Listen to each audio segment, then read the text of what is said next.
Hey, love. Welcome back to another episode of Lessons from Behind My Chair. I'm your host, Angela B. Fuller, master hairstylist turned certified life coach. I hope everyone is doing well because today we got a juicy topic to discuss. But before we dive in, I have a pop question for you.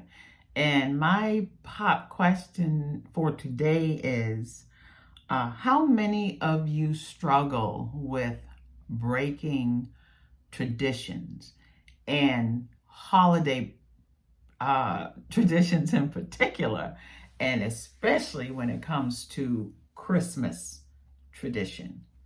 I can go as far back as my mind will take me. And I can remember as a kid, always looking forward to getting a gift from the older people in my family. And as time went on, I noticed a switch. We always gave the kids gifts, gave the kids gift. But as time went on and I became older, it was my turn as an auntie to give gifts to all of my nieces and nephews. But our family started to grow tenfold. So then there was the nieces, the nephews, the grandniece, the grandnephews, the great grandniece, and the great grandnephews. And so as a family, we had to break the tradition of making sure that every child got a gift from all the aunties and uncles. So then what we started to do was drawing names, everybody name going to pot. And so we would draw names to make sure all the kids got a gift, but it wasn't a financial burden on any one auntie or uncle. And that was cool. That was a little uncomfortable, but that was cool. And then we got to I got to the point of I wanted to break the tradition of even showing up, being in Charleston for Christmas. And so one year, I think my daughter might have been 5, maybe 6 years old, I decided, well, she helped me to decide because she kept telling me, Mommy, I want to be in New York for Christmas. I want to be in New York for Christmas. And I'm like, New York? But this child was relentless. She wouldn't give up. So I decided to break the tradition of being in Charleston, getting with family, having Christmas dinner, buying gifts for my nieces and nephews, or grandniece and nephews, and just not being here. You talk about the sense of guilt that came with that. I mean, I struggled with that. And I'm just curious as to, am I the only one who at some point in your life struggled with breaking holiday tradition? And so I decided I was going to be the one. Of course, I had some guilt, but let me tell you, when I took my daughter up on her wish of spending, at 5, 6 years old, spending her Christmas in New York, man, some good things happened. First of all, we got there the day before Christmas Eve. And she said, Mommy, I would just love for it to snow. But at the time, there wasn't no snow in the forecast. But then there came Christmas Eve. And I kid you not, on Christmas morning, we woke up and it was snowing. So my girl got her wish of experiencing snow in New York on Christmas morning.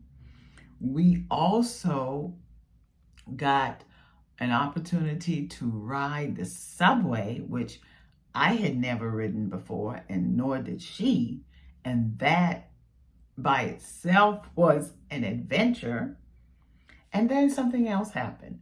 The hotel where we were staying, right the next block, just a few feet away, the next block, I'm telling you, the place sold the best New York pizza that I had ever tasted in my life. And so that was a treat. You talking snow on Christmas Day, you're talking riding the New York subway, and you're talking tasting the best pizza in the whole wide world. We were living on top of the world. And I thought it couldn't get any better. But what happened is we decided we wanted to see a Broadway show. And guess what was playing? Beauty and the Beast. And so I felt like, man, I don't know if we're going to get these tickets because it was last minute and we just wasn't sure if we got tickets. It'll probably be somewhere in the nosebleed section. And so we went and I went through the phone book at the time and pulled up a place that was showing Beauty and the Beast on Broadway. And when we got there, lo and behold, that very same day, the ticket guy, he said, listen, this show is sold out. And you talk about the disappointment that was on my girl's face. I just felt like, man, Santa Claus, you got to come through.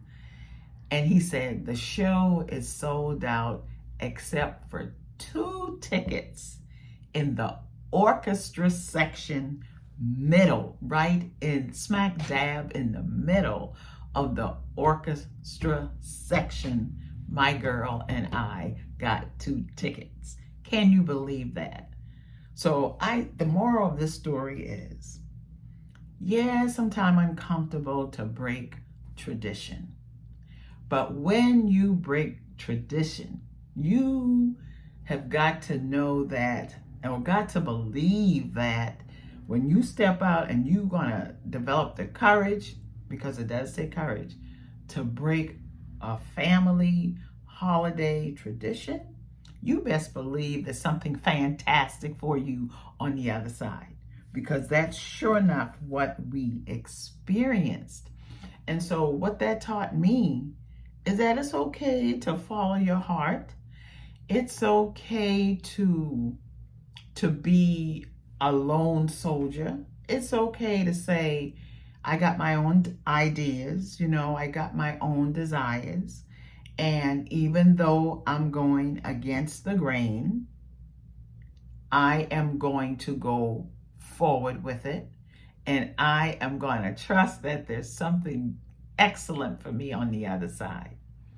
And so for any of you who's struggling with breaking tradition, you can start slow, or you can just jump. You can just leap and see where it brings you.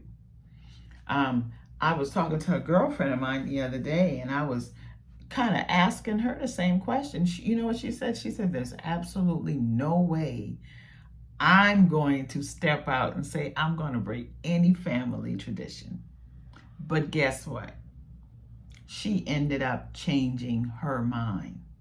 And so instead of spending Thanksgiving the way she traditionally spend it, where all her sisters and her brothers come over to her house and she does all the cooking. Yeah, they might bring 1 or 2 things that they're known for, but for the most part, she does most of the cooking. My girl decided she was going to go out of town, visit another family member, and let me tell you something. She said never again, at least in the next couple of Thanksgiving, will she spend that time in the kitchen cooking for everybody else. So, change does come, but I want to let you know when the change comes, go for it, leap, okay? Now, if you found this episode of value, because I know you know people who this holiday season are doing things that they would rather not do, and they're doing it simply because that's the way it's always been done. Well, it's a new day. It's a new day. It's a new time. And I want you to jump on that bandwagon. For those of you who feel like it's time for a change. I want you to consider following through with that change. I hope you've gained some type of value from this episode. I know it was fun for me to reminisce and go back and just to remember, how far I've come in the way I think and how far I've come in the way of honoring some of the things that I want to do that I find that's important to me. And so if you found value in anything I've said, pass this episode on and remember and know that I believe in you and I want to wish you happy holidays. Okay? I'll talk to you on Wednesday. Stay tuned. Tune in for my mini-sode every Wednesday. I give you a fresh squeezed dose, something to help, a form of inspiration to help get you through your week. Okay? So I'll talk with you on Wednesday. Okay? Bye.